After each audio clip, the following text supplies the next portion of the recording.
Hey guys, Ewen Crosby here, and I wanted to introduce a brand new video that I recorded recently with my buddy Steven J Magner. Steven is a great friend and professional real estate photographer who's based in LA and soon going to be based more up in San Francisco because he's been starting a business up there. He's had a lot going on. In the past 10 months, I haven't seen Steven very much because he had a baby child, his firstborn, and that's kept him away from me. It's kept him away from everybody. And so I wanted to take the time to sit down and have a chat with Steven and see what he's been up to, both personally and professionally. I think that there was just a perfect time for us to kind of catch up, and also a perfect time for us to record a conversation that you guys might enjoy. We talk a lot about things personally and how that affects us professionally, like having children, and how working with children as a photographer is somewhat difficult and challenging. Anyway, I don't want to give away too much of what we talk about, but it was a great conversation between two buddies where we had a great lot of fun, and hopefully you'll enjoy some of the topics and things that we talked about. So without further ado, let's get to the video and get to the great stuff. Hopefully you'll enjoy it.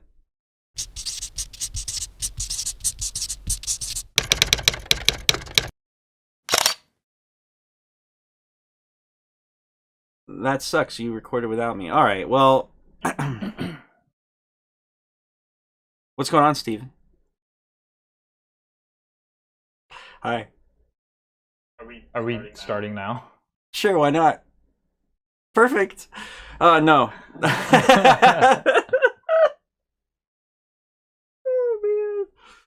Oh, man. Can you hear me? Can you hear me? I can hear you. I can hear you. That's good. All right, well, how you been, buddy? I've been good. I've been locked up in this cage right here that you're looking at for about 6 weeks. It looks like a pretty good cage. You have like some faux fur blankets. I mean, it's not like it's prison where you're like, don't have any faux fur. This is true. It's comfortable. I mean, for say like an 8x8 room, it's comfortable. That's what it needs to do. I suppose we should like introduce ourselves, right? Go ahead. All right, my name is Ewen Crosby. I go by CEC Photos on Instagram, and this is Steven.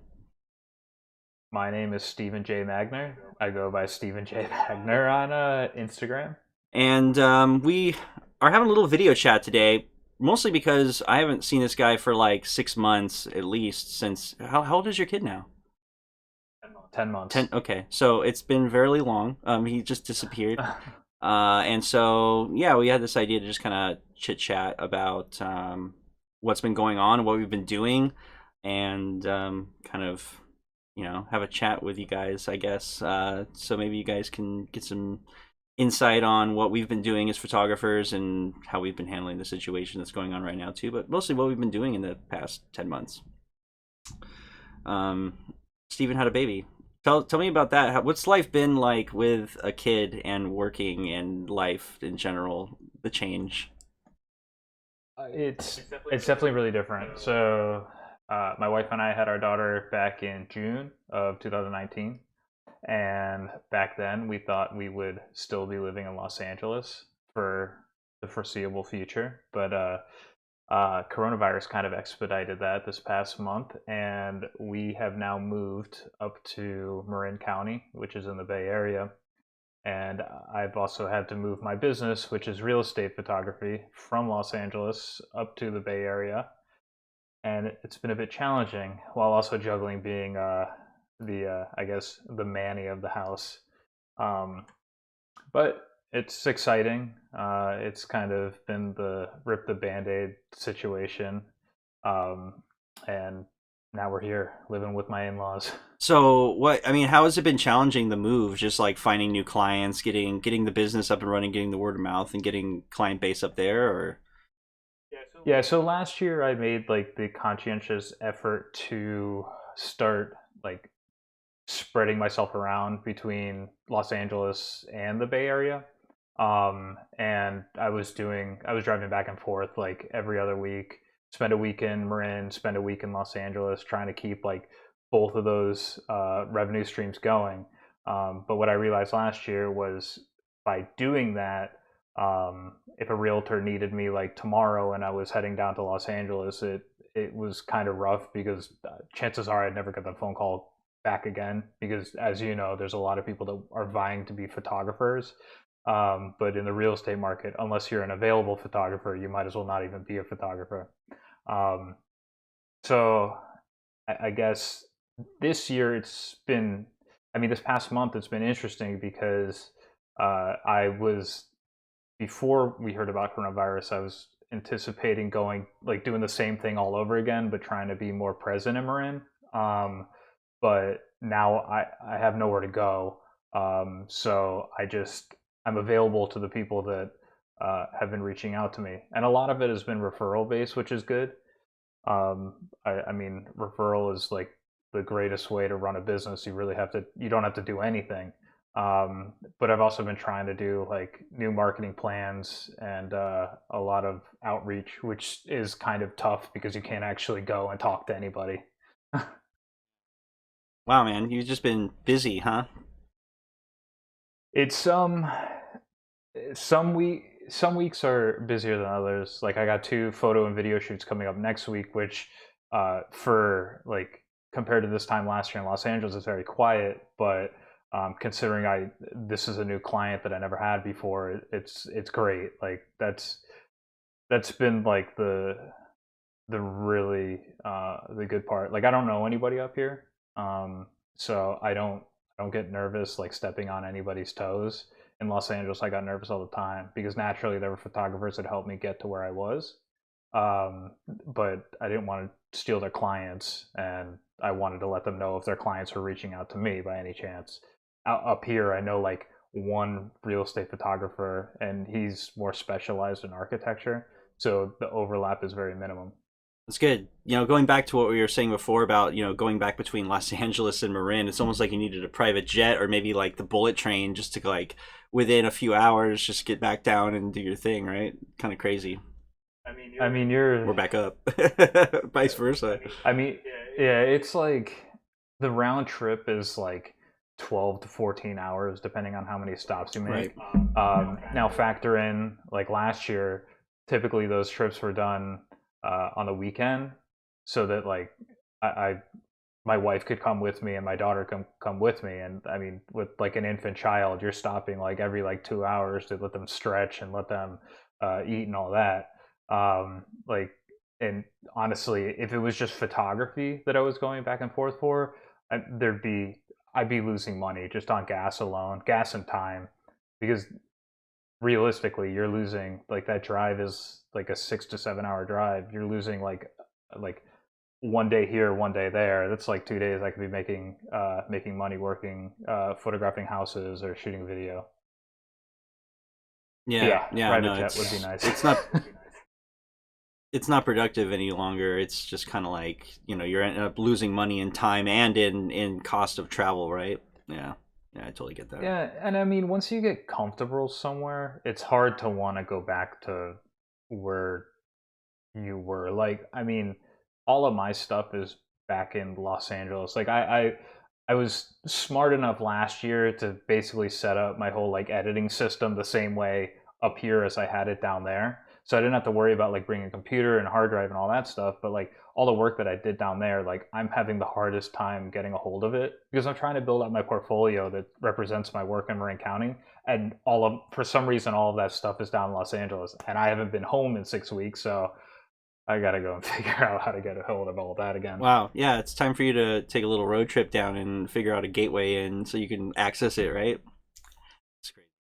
Yeah, I know that I'll be back next month for a commercial job in San Pedro in your neck of the woods. Sort of, Um, yeah, pretty close. but really close. But yeah, I mean, I've been telling clients down in Los Angeles I'll be back next week. I'll be back next week, but next week hasn't seemingly come yet. That like I've needed that excuse anymore to go down. Like I'd like to go back, but I don't know. It's kind of nice living outside of a city for a change. No, I can imagine Marin's a nice area. It's nice and more open and more in nature. I think that LA, you're just living in a cement world. It's hard to there's spots to go out in nature, but I think Northern California, Central and Northern California, you're just more immersed in nature. It's much more comfortable living and much just it's just nicer in general. Absolutely. I mean, even nicer than Beverly Hills, right? I mean, I do miss like having my own space, obviously, but it's I don't know. Like we came up a month ago looking to buy a home, and I mean the market has been so like stagnant that that home doesn't exist right now, and the thought of like going back to our own place has been like every day we're here, like every day longer at my in-laws who have been great and have been so supportive, but that space is so nice. Yeah, no, I hear you, man. I mean, the old saying is that fish, family, and friends get stale after 3 days, and I can only imagine after how long you've been there with your in-laws, man. You're a true hero. Oh, thank you. I haven't had a roommate. I mean, I'm 34. I haven't had a roommate since I was 19. So, and my family's in on the East Coast, so it's like really different having to live under somebody else's like basically rules Yeah, and lifestyle. right. I mean, yesterday I got 6 weeks I've been here. Yesterday I got the TV for the first time to watch whatever I Hey, want, and I watched The Sopranos. that's great, man. That's good. I mean, you're pretty much living in a foreign country right now in a way, like there's different toilet things going on, like the bathroom's organized differently and the kitchen is organized differently and there are rules about this and that and where you put your feet and shoes on off, all that fun stuff's different. It's fun. It's like going Very much out of my element. Oh, that's funny, man. Well, gee, How are you doing? me, I'm doing the best I can. I think that with all this COVID crisis going on, it's been a real hamper on guys like me that do a lot of workshops in the field. I think that people in general just don't want to go out. I think a couple workshops even leading up to like a month or maybe a half a month before the lockdown or shutdown started. Those started kind of dwindling because the rumors are out there that this virus was coming and people were all concerned. And so anyway, yeah, I've been doing the best I can, trying to work on digital things, doing more tutorials, doing live broadcasts on like YouTube, Facebook, and on IG, and doing stuff like this. Decided to record a video chat with you. I don't know what we're thinking. I mean, who knows, Oh, But what do we have to do? We're stuck. I haven't left my home. I think the last shot I took was like on the 15th of March. I think I might have gone out on the 15th of March, and I shot in San Francisco like the 10th through the 13th, I think, of March. So it's been a while. I haven't touched my camera outside the house in quite some time. So, I mean, what else do we have to do but to work on digital things? So, been just kind of, doing new tutorials and been doing actually a lot of private editing sessions. So those have been good. I think some people are doing the same thing that most everybody's doing, just staying at home and working on digital things like editing. And so I've been doing quite a few of those, which is good. But the workshops, I was really upset. I was kind of getting ready to do some Death Valley workshops, maybe one here in the late spring, quickly for Milky Way, but then maybe late in the fall, and then certainly going to do one next winter. But this thing happened, and I was just ready to get my permit and send in my fee, and all of a sudden I'm like, no, we're not gonna send in $300 if this thing's gonna last for 2 years. So, yeah, I decided to just kind of sit back on that and wait. So I was kind of upset. I was like wanting to go out and do some workshops, had put in a lot of work to getting, everything ready for the permit process and getting it done, and then putting a break on everything. So I guess I have to put everything on hold till like next year, and who knows if we'll have next year even. I mean, I think that they're saying this could last, even next fall it might come back kind of like the flu, and then we'll be in this whole thing again. So who knows? And it's really scary. I mean, I think about like the people that have children that are your children's age. right. How do you homeschool? Like, how does that work? It's weird. They like have assignments, like they don't have to go to class like virtually at their age. He's only in like first grade, yeah. So he basically has some assignments that he has to complete. He has math work and reading to do, and then some writing, and then he has to take pictures of his work and send it to the teacher. and then they might meet every once in a while, and you can only imagine like 10 or 15 kids all on Google Meet, and they're all like, la, la, la, and then they had to have a class on how to like turn off the microphone and only turn the microphone on when you want to talk, and the teacher asks you something. So kind of fun to watch, I guess. They're all like way more digitally intertwined and comfortable than we would have been at that age, where we would have been like, whoa, what is this? At that age, I mean, technology like this just would have been mind blowing to me. And we seem to do it pretty easy, but it's interesting. I mean, we have to set aside time for them and be like, from 9 until lunch, you're going to do your homework. And if you finish your homework, then we can do this. And then in the afternoon, do a little something that he has to do. And try and keep him busy and focused. I think his little brother doesn't have any homework to do, so he's jumping around and wants to do stuff and play because he's bored, and distracts him from doing his work. So it's challenging, but just trying to I kind of keep him in here in the morning with me in the office, and just say, do your homework and work on things, and I tell him to be quiet because I'm working too. So it helps him to focus, and I keep the younger one out. But it's not easy, trying to keep them focused. I don't know how the teachers do it. I guess the teachers have more respect than we do, where they're just like, no, mom, no, dad, where they would never say that to a teacher, So it's just a little challenging to keep them focused, I guess. Yeah, I mean, I think that the raising children right now is probably, especially for like where you and I are, it's like it's the most challenging part of this whole situation. I mean, uh, inside with my daughter all the time, like she's amazing, but like, I mean, she's crawling and she's walking, and like she wants to be out. Like I want to take her like hiking and stuff like that. And I mean, the last time I took her hiking was like the beginning of March, right before they started locking down all the parks. And it's tough. I can't even like take her out in a stroller and walk her around. My in-laws live at the top of a hill, and I mean, I can take her down the hill, but then I gotta take her back up the hill. Yeah. Yeah, it's tough. I mean, we gotta. It's a 24/7 job, and you're just getting into the fun part where they start moving. Wait till she starts walking, and then all of a sudden the back door's open, and you're like, "What?" And you're like running around, scrambling. I had some once. My eldest son got out, and he opened the gate to our courtyard from our apartments and went out the front and went down the street even. And he was so quiet about it, we didn't hear him at all. And I think I was in here working, and I think my chick was doing some dishes, and he just disappeared. And all of a sudden, all of a sudden we realized, hey, where is he? And then we realized the door's open, and we go outside, and all of a sudden there's this lady who had seen him walking down the street towards an intersection, like just down the street, maybe about 100 yards, and it brought him back home. It's crazy, man. The minute they start walking, like you just have to have you just develop a sixth sense of when they move. I mean, it's just, you can't keep your eyes off them for a second. Well, and that's scary in a city too. Like, yeah, I'm not in a good spot, I'm on a busy intersection.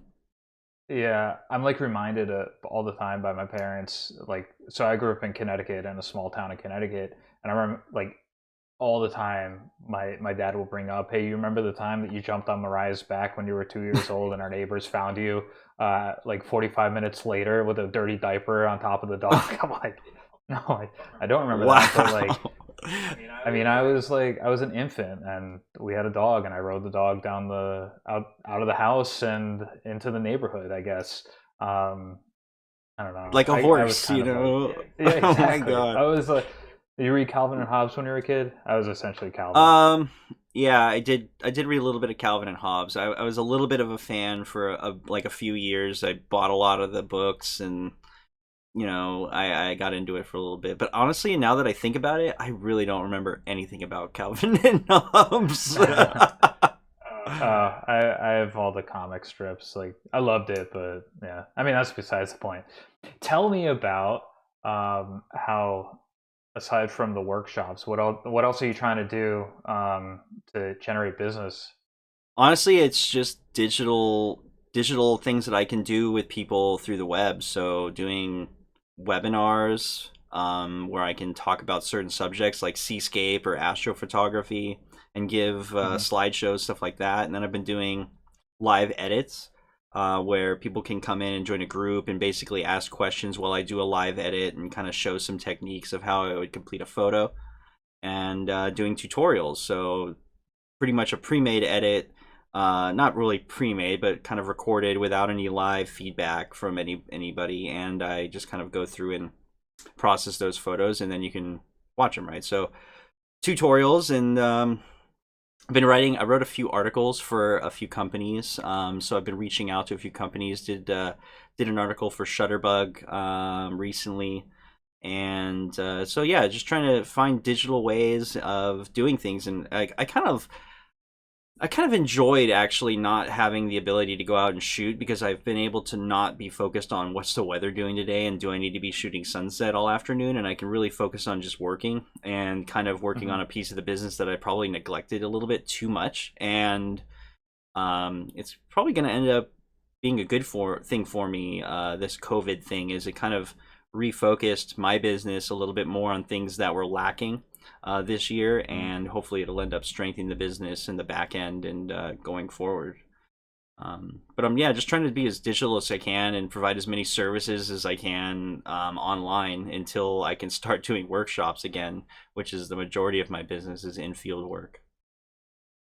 Yeah, I agree with you there. Like when it with so part of the move up here was finally launching Marin County Photo, which is the business that I had built up here, or was in the process of building. And I had a website, but it only had like a landing page, a coming soon landing page. And finally this week, with the help of my wife, I was able to finally like sit down and just like, okay, I got to put a portfolio together. I get my videos on there. I need to get my virtual tours on there, all the photos and all that stuff. Um, and like I know that you go through this too, like determining like, okay, what photos make the cut. And I just got to the point where like I was looking at people that were that I'm fighting with for clients in this area, and looking at their portfolio, and then that was like my standards might be higher than some of the photography that I see, especially in real estate. Like it's like the least glamorous thing about like interior photography, but like my standards were set like, okay, I want to reach this kind of clientele, but like realistically, like this portfolio is down here. Like I might hit those clients, but like those clients are few and far between right now. So I got to work with what I have. And finally, I was just like, okay, this is this is my portfolio. I'm limited by what I actually have shot up here. Let's just make this work. And I got that up and going. And like I mean, I was sending you videos on SEO like a few months ago. I watched all that stuff in one ear and out the other. Unfortunately, my wife understands all that stuff, so she was like, "Let me just handle that for you." So That's good. I'm Yeah. glad that SEO, I'm I don't think SEO is that complex. I think that it's just understanding the components of it, and then once you understand like what, I think if you read an article, like any blog, I guess, and really just sit down and try and comprehend what's going on, I think you understand a lot more. But there's so many pieces, and I guess it's a critical thing, you know? I mean, people that don't have any SEO are just shooting themselves in the foot at this point. So, yeah. especially for your kind of industry. I think for here, like word of mouth goes a long way, and I don't have to worry about like I might get a client in Sonoma or a client in San Francisco, but for the most part, like all the realtors are very like a tight knit group here in Marin County. So like if one of them likes my work, they'll refer me to like three of their realtor friends. But like for the most part, I'm here. For somebody like you who's doing workshops in Death Valley or Joshua Tree or wherever, like I mean, you're getting people that want to travel in from like Iowa or New Jersey or Maine. So like, yeah, you need to be up on that SEO game. Yeah, for sure. I think SEO is critical. I think that while a lot of my business gets directed from Instagram, I'm getting a lot more direct traffic from searches and stuff, and so it's real critical that you're able to put your site onto those searches, whatever those queries are, that your site's starting to come up for those things. Yeah. Yeah, Hey, yeah. question. I mean that. Speaking of SEO, and I think maybe I asked this, but do you like rename your files your photos in a specific way for SEO? Yeah. So, and I learned something after renaming like a ton of files. But so I've got two brands, right? Like I have stevenjmagner.com, which I'm focusing more towards interior design and architecture work. And then I have Marin County Photo, which is going to be like the day-to-day business that does like real estate photography, real estate videography, virtual tours. So like I've got to differentiate those two from one another. So like all of my photos that I put on my portfolio for Steven J Magner, like the file name is like interior design dash um, uh, I know Southern California better, so it'd be like interior design dash Culver City dash um, uh, I don't know, Lincoln Boulevard, something like that, but something that has like a keyword that can drag me into the Los Angeles market, and also in the kind of photography that I'm doing. Um, when I first started doing this, I was doing, for some reason, when I label files, I always do underscore as opposed to like dash. And I found out that like that Google essentially ignores underscores. So then rather than having like three words separated, it just removes the underscore. So it'd be like one big word. Right.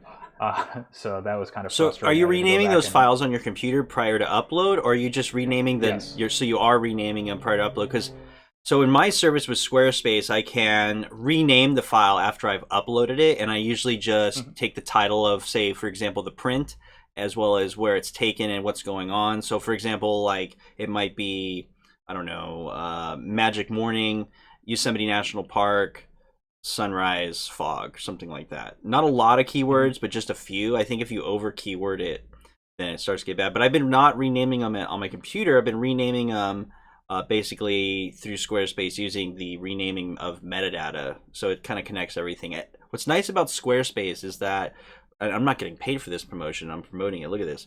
But they're really SEO intuitive. So like it's easy to like get your SEO in there by you just fill everything out and everything's ready to go for you, and it kind of takes care of everything. And you've got Squarespace too, so it kind of does the same thing for you too. Yeah.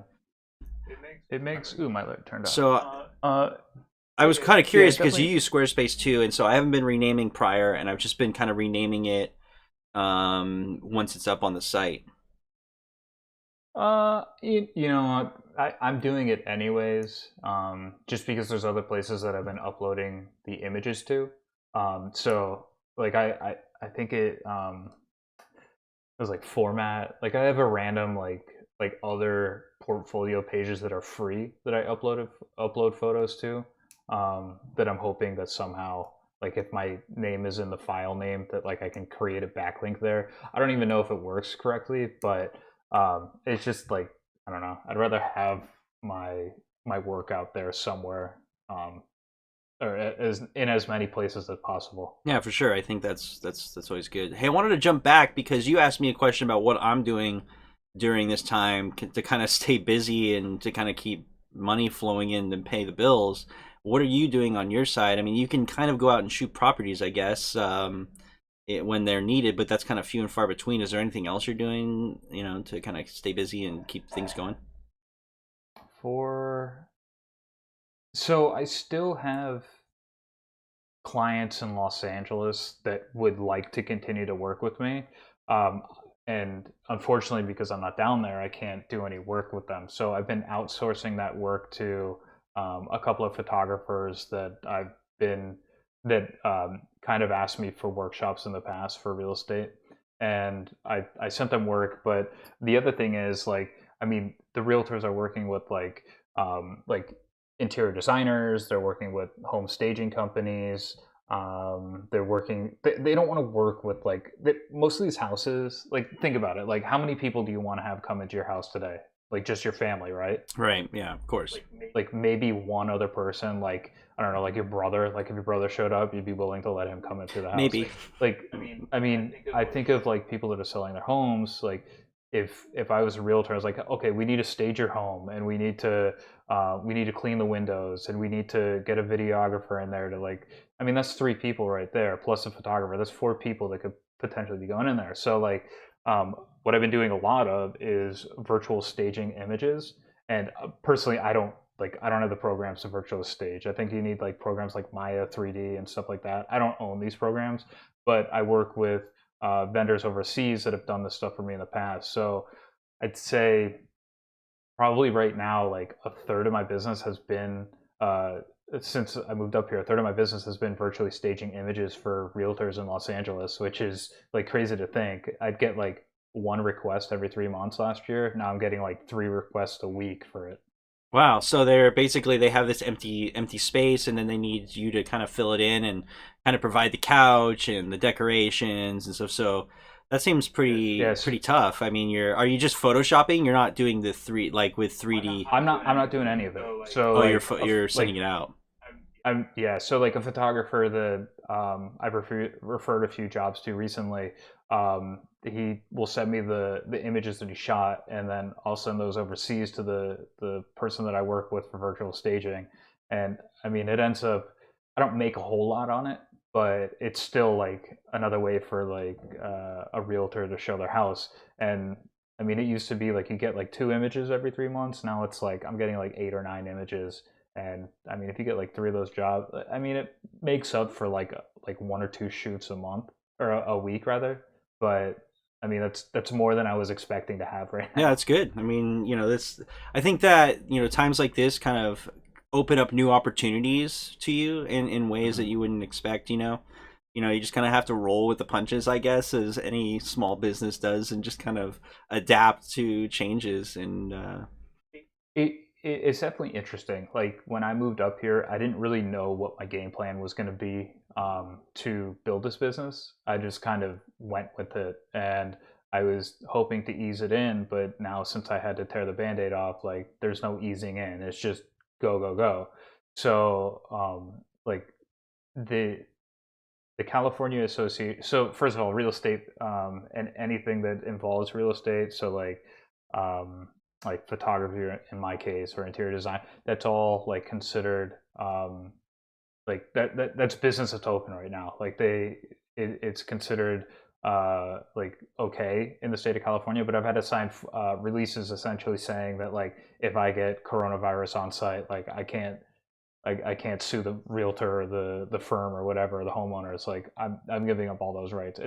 I mean, I don't, I know that coronavirus is pretty damn scary, but like, I mean, we are in the age group that like it's not hitting as terribly as like older generations. So like I'm willing to take that, especially for a business that I'm trying to get going. Um, I mean, there's photographers I know around here that refuse to leave their house because they live with like older like generations, and they just don't want to risk it. But I'm not at unfortunately I'm not at the point where like I can afford not risking it. yeah, So no, I hear that. I'm Yeah, taking all the I business I mean, can get. there's definitely some people that can't risk it. I mean, I haven't gone to see my dad, who's 83, in at least a month.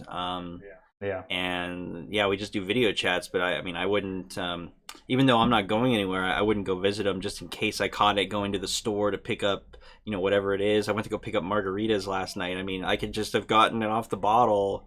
I think that, like you said, our age group isn't one that's very susceptible to getting like severe reactions to the disease. I think we're more likely to just be carriers and Yeah. pass it on to everybody else. And so that's why I've just kind of stayed clear myself. But yeah, I mean, I'd love to go out, and if somebody was willing, I'd probably go out and do a one-on-one workshop somewhere if we could figure it out, like in terms of location that's legal down here, which is Hmm. pretty tough. I think Orange County beaches are open, but LA County beaches are totally closed and you can't get on them. But look, You can go to Florida. Apparently, all those beaches open they're up. crazy down there. Like they're just like, I mean, I think that a lot of their tourism is tied to their beaches, and that's what they're looking at. All those hotels that are emptied out, those beaches, the concession stands on the beach, et cetera, et cetera. I mean, it's just that's what you go for. You go to for white sand or soft sand or beaches down there in Miami, right? Um, Yeah. I don't know. Yeah, I mean, our tourism's tied to that too, but you don't see us like opening up our beaches early. Although I think Yeah. California's in a much worse situation than Florida. Although I haven't really checked the numbers, but I mean, L.A., San Francisco have been kind of hot spots a little bit. Not like New York, but certainly, we've got the population density that we could do some damage if things got crazy. Yeah, I think that they. I don't know. I'm under the impression that San Francisco was able to handle it quickly. I guess they had shut down prior to everybody else. That's how they were able to mitigate it a little bit. They did, yeah. Like I know that in Yeah. Marin County where I am, there's like 150 cases, which is crazy because like my family, like there's more people in Marin County than there is in Fairfield County where I grew up. Yet like I think there's like over 600 cases where like my family lives, Wow. which is insane. Yeah. Oh yeah. My dad's an undertaker. He's getting like coronavirus cases like every single Oh, week. that's It's right. nuts. Yeah. I mean, Yeah. I mean, is it over? I'm sure he's a little overwhelmed if there's that so much going on. Yeah. Yeah. They've been. I mean, I've and heard about it's flu season things in New too. York. So They're saying like bodies are getting stacked in morgues in New York. You know, I mean, wow. yeah, it's been a lot. It's been keeping him busy, but they've been doing like I mean, it's like what we're doing right now. They've been doing like virtual funerals, which is crazy. I don't even know what a virtual Oh my funeral looks God, like, that's but like so. Can you imagine like having to do that for a close loved one? You couldn't go to their funeral and had to see it virtually. yeah, it's I'm really sure there's a sad. viewing for like close family members, right? Like they can go in and see. I mean, it probably depends on state. I know that in Connecticut, you can't have a gathering of more than 5 people. So, and they're not even doing like viewings at they're not letting people into like my family's funeral home. They're not doing that. It's more like there's a guy that goes with a camera and does a like essentially what we're doing, Wow, and it's like a funeral at the house or at the church. I don't even know if it's at a church, but like at the house of the deceased. Yeah, it's can't crazy. imagine that. Yeah, I think somebody did a virtual wedding the other day. On a little bit lighter note, which is interesting. Can you imagine having to like they were I was listening on the radio about all the industries that are getting canceled, and can you imagine weddings, how many weddings got canceled and rescheduled and having to pay a rescheduling fee on top of it. Can you Hmm. imagine, like, yeah, I'm gonna pay a rescheduling fee for coronavirus? I mean, your wedding just got like 2 to 5% more than it was, and that Well, sucks. last month we were supposed to go to a wedding in Temecula and another one in Malibu. The one in Malibu is from a friend of mine from back in growing up, who now lives in Orange County. Theirs got pushed back to July 31st, and I have a feeling that a lot of the people that were planning on coming out from Connecticut are not going to be coming anymore. And then the other one that was in Temecula, that got pushed to like September, and I don't know what the case is there. But yeah, it's weird. This year is weird. It's definitely one of the weirdest like years I think I've experienced. Yeah, for sure. On just a personal note, like the year started off really good for me. I had a lot going on in January and February, and I was like, "Wow, this is Hmm. great." Business is really taking off this year. And then all of a sudden in March, like I went like the stock market. I was just going, and I'm like, "Wow." Flatline. It was just such a roller coaster this year so far. It's just been something else.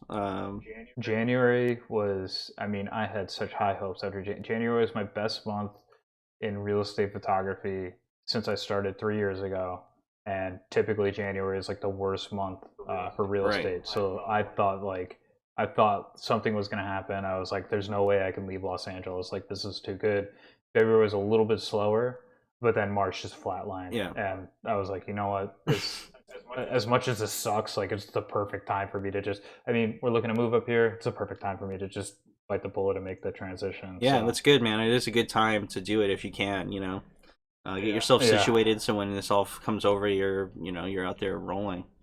Yeah, really yeah. strange, man. I felt like same thing for me. I mean, such a good year, and I was like, wow, this is like one of my best months.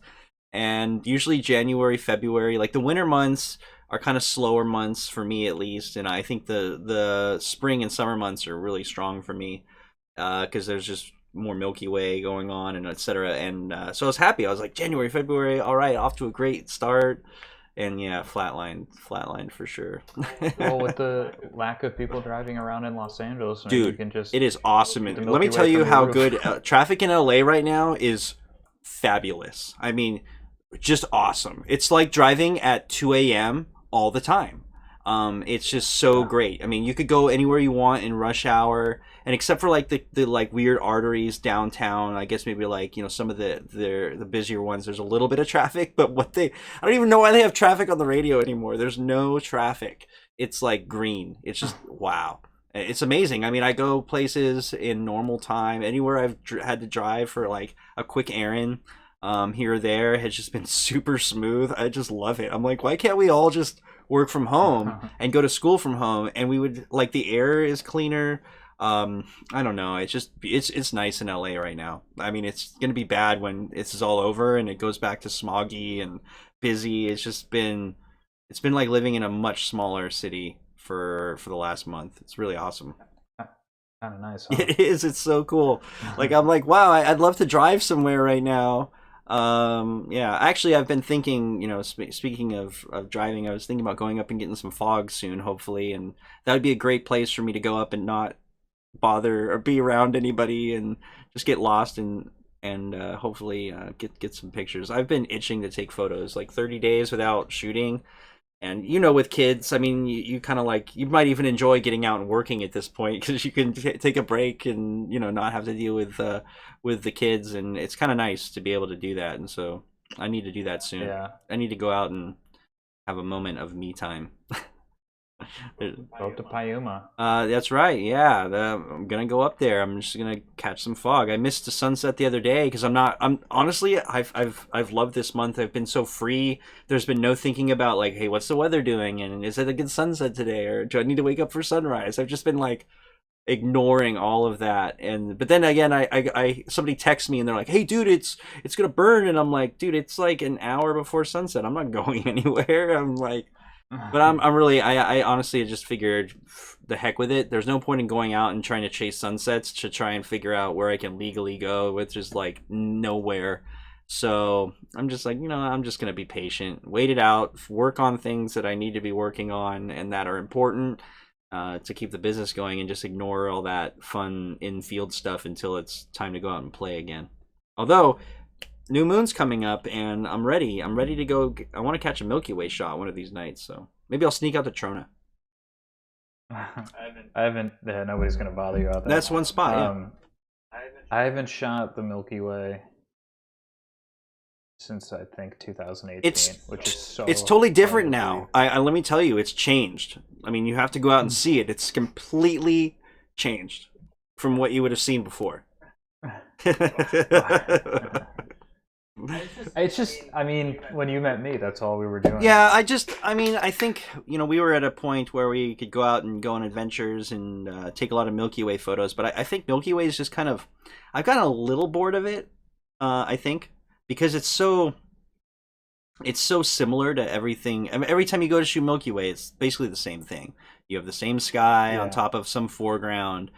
And so I've been focusing more on just shooting light and chasing those conditions more than Milky Way shooting, I guess. But it's just been a long time. I think it's been I did do a shoot earlier this year, but probably been 4 or 5, 6 months, and I guess I'm ready to just kind of get out there and maybe use some new techniques and capture some new things. But well, let me ask you this: when people do call you up for these like digital workshops, what are they typically asking you to help editing with?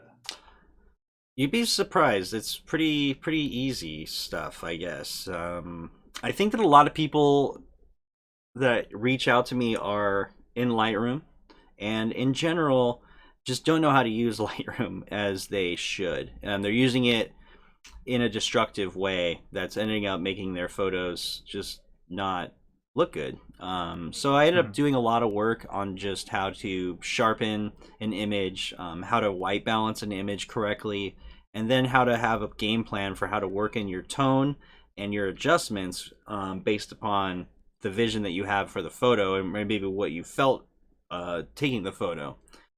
So I do a lot of that. And then I do get some clients that want to do Milky Way as well in Photoshop, for example, and we end up doing some weird composition where we have to mask out something crazy like a bristlecone tree that has 1,600 branches, and Mm. I don't know. There's always something fun, I guess, when you're doing Milky Way, and I think that's what I get a lot of editing when it comes to Photoshop is Milky Way because it is so different than typical editing processes. You're using multiple photos, combining focus stacking, foreground shots, masking, and then the coloring is the real challenge I think for Milky Way people with white balance and just getting the colors right in the sky. And I think in general people have no idea what they're doing there.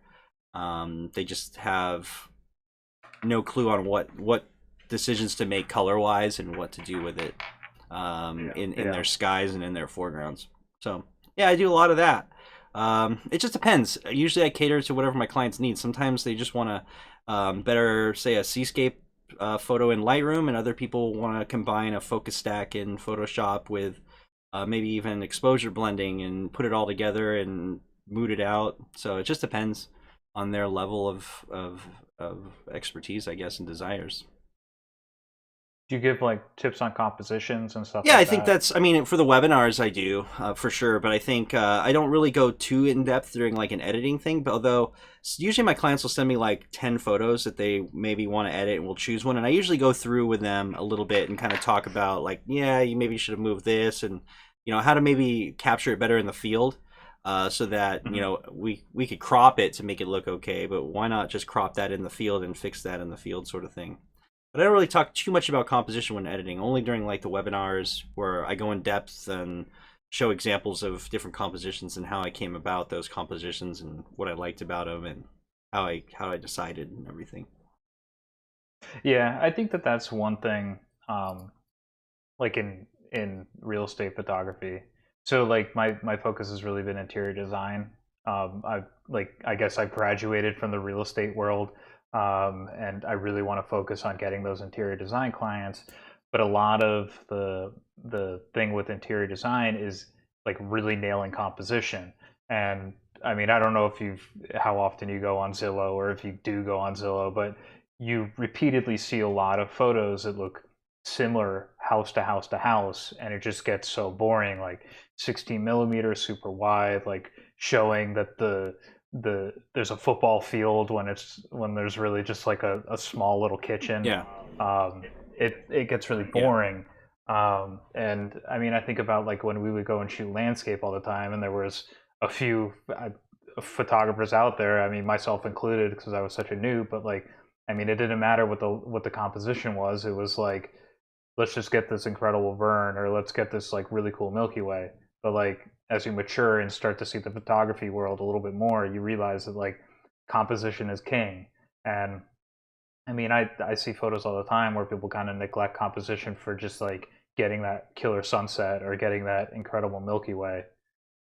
absolutely. I think And you're absolutely right, man. I think composition is something people kind of neglect, and they just want to take a good photo of a sunset, but they didn't really think about, well, what is in the photo other than the sunset. I see a lot of pictures of just like a beach and a sunset, and there's just water and sand, and it's like a mirrored reflection, half and half sort of composition. And great, you captured colors, but what else did you capture? Nothing. yeah, I think I've seen portfolios on Instagram that are just all that. They're just reflection with the sunset, and that's fantastic. But you need something more interesting. The 6 components, what are they? You have like texture and form and shape and lines, and I'm missing a got few. me. But anyway, there's a I lot of don't. stuff in there. You want to draw in as many components as you can. Add some texture. Adding form and shape by using the correct lighting direction so that things create depth. Right, having side light on rocks or on the pier. Everything comes together compositionally when you're starting to add more elements instead of just color. Color is just one Mhm. aspect of composition. I was like that too, though. I used to go out and like, let's get this sick burn, but I was more thinking about how do I capture a cool composition with this sick burn. Um, and sometimes, you're late to a sunset and you really can't find a good composition and you're stuck. But I mean, the real goal out there is to like really create some interest in the shot, other than just the awesome sunset, right? Oh yeah, I remember one time I went to Palos Verdes by myself, and I had brought my camera to like it was like the sunset of all sunsets like 3 years ago, and I probably told you about this, but I went down there, I brought my camera, and I forgot my memory card. So I was like, whatever. I have an iPhone. I'll take photos, and I started taking photos with it, and like the sunset was incredible. And I had edited one of the photos and sent it to my friend David, who's like a really exceptional interior design photographer, and he's always been like, I mean, he's definitely a friend and is like, wow, these photos are so good. But he like looked at my photo, he's like, and I definitely played with the saturation quite a bit to embellish the sunset. Sure, you did. But like, I didn't even think about the water, and he was like, wow, that sunset's incredible, but I've never seen a toilet bowl blue water in the in the ocean Right. before. Yeah. And it made me think more. It's like, you know what, this oversaturation and really embellishing colors is like so meaningless if overall the composition of the image just looks like like crap. Yeah. No, for sure. Yeah. I mean, one thing I wanted to jump back on that was kind of in the back of my mind was when you were talking about your interior work and how you've kind of switched up, from like a wide angle lens, and you've been shooting more, like a telephoto shot or something a little bit more punched in to add a different character to the shot. And how much do you think like using different focal lengths has changed your photography mind and improved your photography? Because I think a lot of people get stuck in like one focal length. They might shoot like every sunset at like 16 millimeters, and everything's about shooting at 16 millimeters every composition, and they're not shooting with, say, a zoom lens or a mid-range lens like a 2470. How do you think lenses have really opened up your perspective and allowed you to improve your composition and vision? So I've my favorite lens that I own right now is my 50 millimeter tilt shift. It's a really incredible lens. It's super sharp. It's like the images are beautiful out of it, but like, I mean, 50 millimeters in real estate is like that's very limited. Like you need to have the like the composition really has to be like drilled in that it's like this is exactly what you need to be showing. Like for me, like when I bust out those like super cropped compressed images, like the lenses for those, like I'm thinking of like how do I really tell a story with an image with such like that's so small compared to the rest of the room. But your eyes start to adapt. Like when you realize when you start limiting yourself, like the composition, like you start picking out like the fine texture, like I don't know, like in like a couch or a pillow or something like that. But like it starts to it opens up a completely different world. It starts to add emotion and sexiness to photos as opposed to just being like, oh, here's another really gigantic room with like a soaring ceiling that goes on forever. Like it's the same with like landscape photography. Like the 70 to 200 is my favorite lens because I can get in there and get like the fog blowing through the pine trees. Like to me, that's there's emotion there. Like seeing the huge vista is great, but like if you can isolate to like a single object, like I mean that's something that I want printed on my wall. That's like anybody can go out and go and see like a big expansive view from Mount Tam of San Francisco. It's another thing to like feel the emotion of like the fog like whistling through the trees. I don't know. I to me it's like I emotion and light are like that's really what I try to bring out of my photography. And I think a lot of people like neglect that fact. They think that light has a lot to do with just like how much exposure they can get out of Right. an image. Yeah. And like they like the thought of like, oh, I can just crop that in post. It's like, yeah, but you lose a lot of detail if you decide to crop in post. Like, I mean, it's I don't I think know. a lot of people neglect light and how important that is to the composition for sure. How light is interacting with the scene. I think a lot of people just think that light is like great sunsets, and and I think most people end up not figuring out how to use light until later on in their photography world, right? I mean, did you feel like you really understood the use of light when you first started, even though you thought you did? Honestly, I picked up a camera. My wife and I got married in 2015, and 2016 was like when I started to take classes and learn how to shoot photography. I think until probably middle of last year, it took like finally like my brain to wrap around the idea of like how effective lighting can be. And I mean, I'm fortunate to have like light sources like this, umbrellas and stuff like that. You can't do that in landscape. You have to wait for like that perfect moment. But like, I mean, you know it. Like we've gone out with other photographers that are like, oh, let me see how many like different compositions I can bang out of uh, this same like killer sunset, and then go home before it's all like before it gets too dark. Like, I mean, I know you'll focus on like one composition and wait there for like that like sunset through blue hour just to make sure that you get all the details for the photo. I mean, you might throw out half the exposure that you've taken, but at least you've gotten all the information you need to like really create something beautiful. Yeah, It's the same thing sometimes it like with depends. lands. It Hmm? depends on me. I mean, sometimes I'll go out and I'll try and get as many compositions as I can, but that's only after I get a great composition. I want to Hmm. get great compositions, so yeah, I'll stick in a spot until that like light is just right, and then if I have the shot, then I'll try and jump around and get more. But I'm usually focused on getting like solid composition with the right light, the perfect lighting, the right wave action, I guess, if you're seascaping, or just the right light hitting it at the right time. Everything has to be right before I move on for sure. I'm patient. I think patience is key in landscape. Not so much in. I guess it's patience is a little bit key in all photography. I guess even in yours, for example, in doing real estate, I guess you have to be patient and making sure that everything's just right. The lighting is good. You're getting the right flash in the right directions. I mean, it takes time before you get that one room just how you want it, right?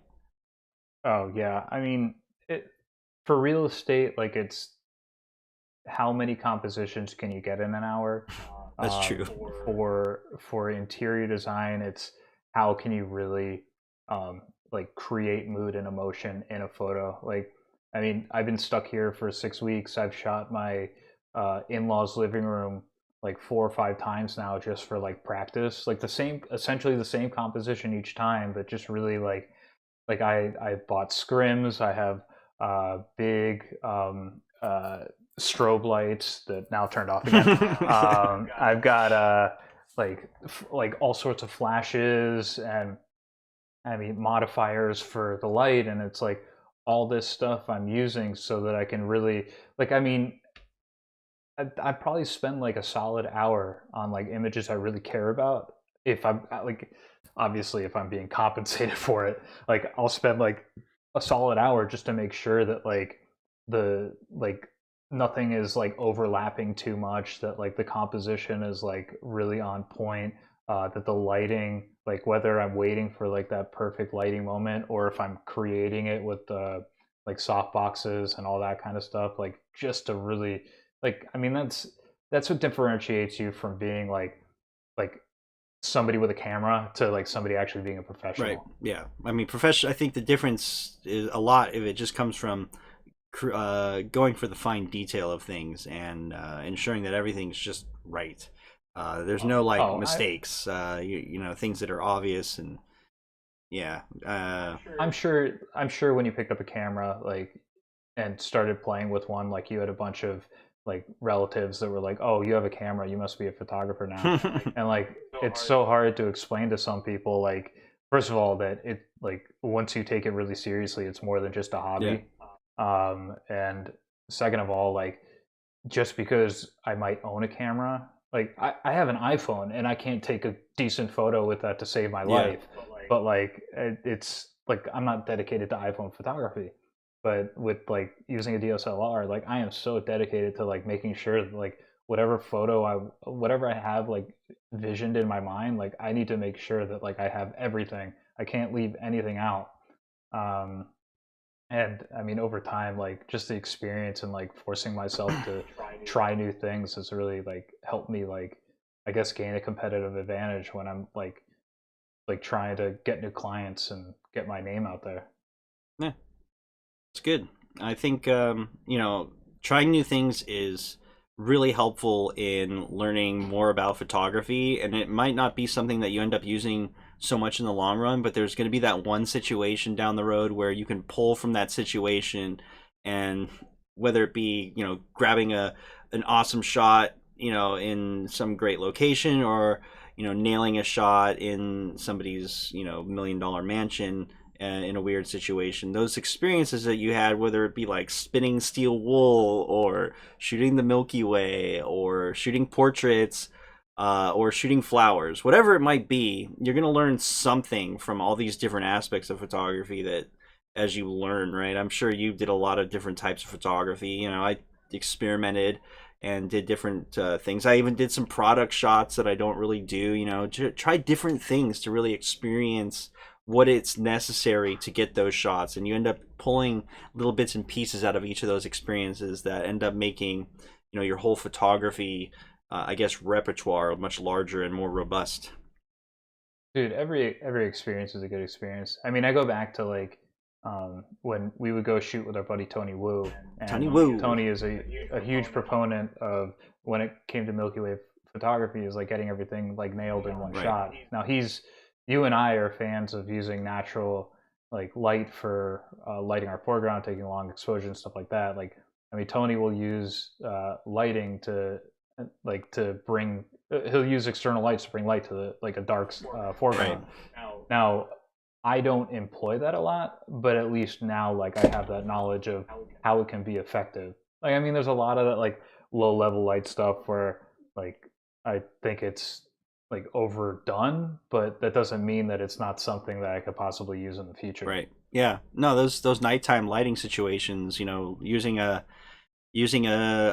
stable light source to light the foreground to get Milky Way shots is, it can be handy in some cases, even though you and I are not big fans of it. I'm a big proponent of no artificial lighting in my shots, but I'm sure there's a spot and a time where we're going to end up using it for some reason. If we ever decided to put people in our shots and have a subject, then we'll end up using it, right?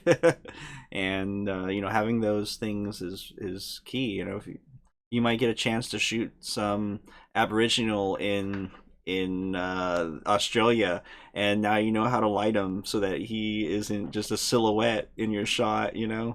Kind of nice to have those Yeah. things. Speaking of Milky Yeah. Ways and kind of getting outdoors, what if you could go anywhere right now on like a photography trip? Where would you go?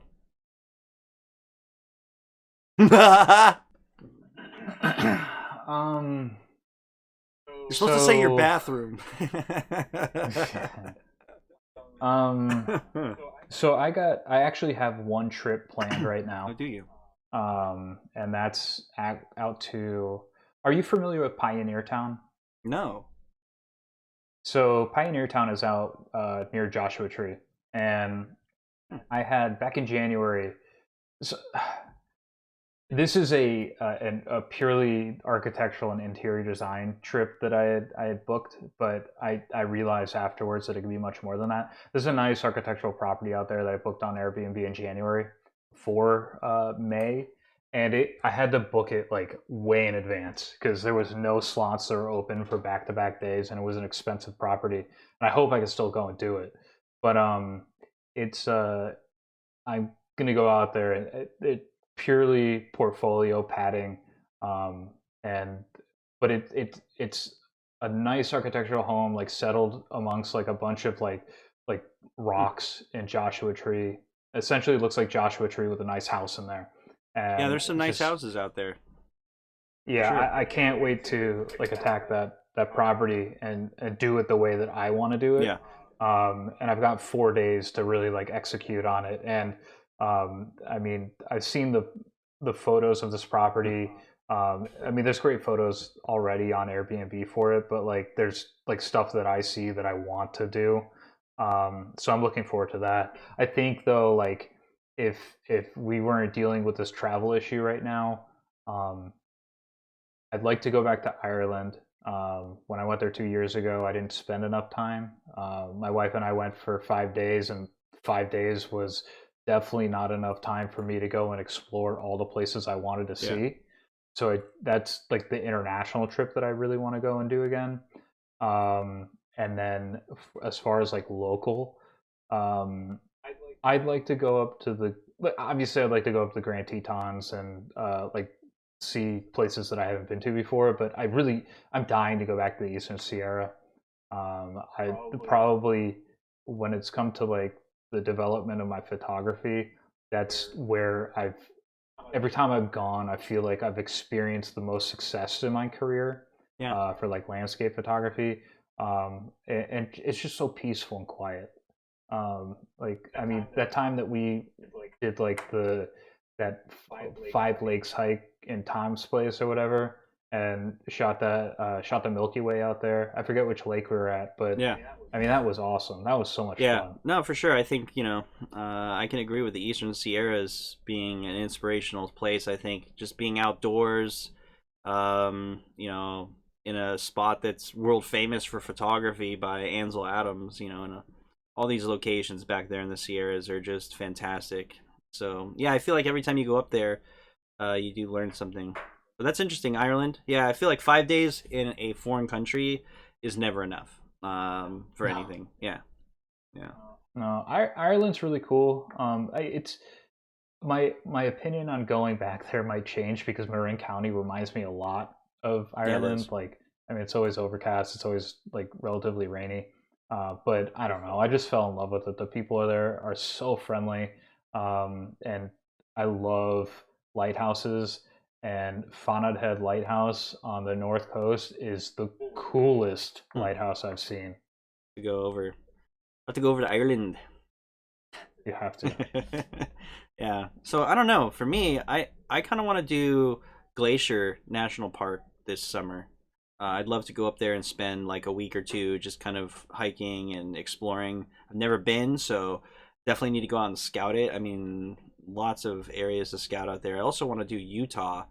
Um, I don't know necessarily in the summer. I was thinking Utah would be better for me in the winter, but who knows? I don't know. I might make it out this summer if possible. I need to go to Utah, do a lot of exploring out there. Just have a lot of exploring to do in some other states. I wouldn't mind going through. Really, my goal would probably be to go up all the way through the coast of California, go through Oregon, dip into Washington, go see Mount Rainier, play around in there for a little bit, and then head east and go over to Yellowstone and Glacier and make my way back down through Utah. I mean, that'd be awesome. Just need a camper van. So if anybody has a free camper van that I can use, that comes with free gas, Free food. free everything. Well, I mean, road trips are so expensive. the 3 week trip I did to the Pacific Northwest in I think it was 2018. That was probably like my favorite trip I've ever Yeah, it done. looked like I was on my own. I mean, I met up with people and I knew people that were going to certain parts while I was going to be yeah, there, but it was really an amazing experience. And I lived out of the back of my Rav4. yeah, Like there were fortunately I had a few friends out there that I was able to crash on a couch every once in a while and take a yeah, shower. But I had gone like with like thinking that I was just going to be a dirtbag the whole time. yeah. No, I think that's something I'm probably gonna end up doing this summer. Is just sleeping out of the car and camping where I can, and just living the life of poor roadie photographer, and just doing it the hard way. I don't know how people go on these road trips and then like get hotels or whatever. I feel like that sort of stuff just distracts me when I'm in the field, like out shooting on a trip. I just want to be out in nature and keeping my eye on the weather and constantly just thinking and focused on that. Where I think you get in a hotel, you turn on a TV, and all of a sudden you're up too late and you miss sunrise and yada yada yada. I don't mind. I don't necessarily need the shower. Maybe once every 2 or 3 days. You know. Well, the first time that I met you in the Eastern Sierra, I had driven down from San Francisco and got a hotel in Lone Pine, Yeah. and I mean that was the last time I ever got a hotel on a road trip like Yeah. that. It just, I mean, it was nice, but like to have that place to crash. But yeah, it's another thing to be like Well, to go I mean, camping and start you camping. know that during Milky Way season, there is no you can't use a hotel because what ends up happening is, you might go to bed at, maybe get some dinner and maybe you go to bed and wake up at 11 and shoot and then you shoot all night until 4 a.m. and then you go back to bed, and then you have to be out by 11. And sometimes you're going to get up for sunrise after that too. So when are you sleeping? You know, like check-in times for a photographer don't really work. You know, you have to have if you had an Airbnb, life's pretty good. You can like kind of figure things out maybe and make things happen. But like with a regular hotel, I don't know. I just think that it's just a time waste and ends up affecting your whole photography trip in the long run. Yeah, no, I agree. Yeah, that's why, you know, if I ever do a group workshop, I'm not going to offer hotels. I'm going to be like, we don't sleep for 48 hours. I think, and it'll cut down on cost too, right? I mean, you don't have to pay for that hotel bill on your workshop fee. It's just team no sleep. Yeah. Save a hotel, buy more caffeine. Yeah, I don't know how much of that I have left in my system. You know what? I'm starting to get there too. I think this January I went out to Death Valley for 3 days and I just pushed the whole way through, and when I got back I just got sick. I was just like, you know what, I can't do this anymore. I'm too old to stay up all night and shoot sunrise, then shoot sunset, and scout during the day. Yeah, there was poor time management, and I think it hit me pretty hard. I think I got coronavirus back in January in Death Valley, to be honest with you. I feel like I've had it for that long. I think I got coronavirus back in February when I went to Mexico for a bachelor party. Oh, that was smart, yeah. At least you came back alive. Yeah. I mean, Mexico's crazy now. Am I alive? I don't know. You look kind of pasty, so you might be a ghost. I don't know if I've seen the sun since I've been up to the Bay. Dude, I lost my tan on my arms. My arms were nice and tan at the end of last summer, and it's gone because I've just been indoors. Although I do go outdoors, you know, just a little bit. But it's also been rainy here in SoCal. It rained for like a week last week. There was like no sun. I kind of liked it, but then I was like, at the end, I was kind of like, all right, maybe we can have the sun back. You know, it's been a week. And now I'm like, when's it going to rain again? So, you know how it is down here. We get rain in every, 180 days. Yeah. Well, look, man, it's been about an hour. I think I've been talking to you too much. As you know, it is my birthday today, and I've got festivities going on this afternoon. That's right. Happy birthday. No, you texted me. You already said happy birthday, and I didn't really want to bring it up, but I am running a little long here. I've got some video calls to do with the fam. We're going to do a Google Meet with Dad and my siblings and whoever else from the family. We can get on a video call, I guess. We've been doing that on Sundays, which is kind of nice to see the family and just kind of connect. So, but anyway, yeah, I'm gonna have to let you go, and you're gonna have to go take more pictures of your living room, or possibly you should work on the restroom now. Like really get some nice intimate toilet shots with feelings. Oh, thank you. But I appreciate that. Oh man, well, it's good to see you, man. I think since you've been moving working on moving up there, I really haven't seen much of you in these last few months, and certainly not in the last 10 months with the kids. So hopefully, though, in the next year or two, you'll be back to where the kid can start, once it starts wiping its butt and it can pour its own drinks, things get a little bit better. It'll be coming soon, I'm sure. A couple years. Well, good to talk. Yeah, it was good to talk to you too. We'll I don't know, maybe we'll do another one of these in 6 years. Sounds good. All right, well, we'll see you later, brother. Later.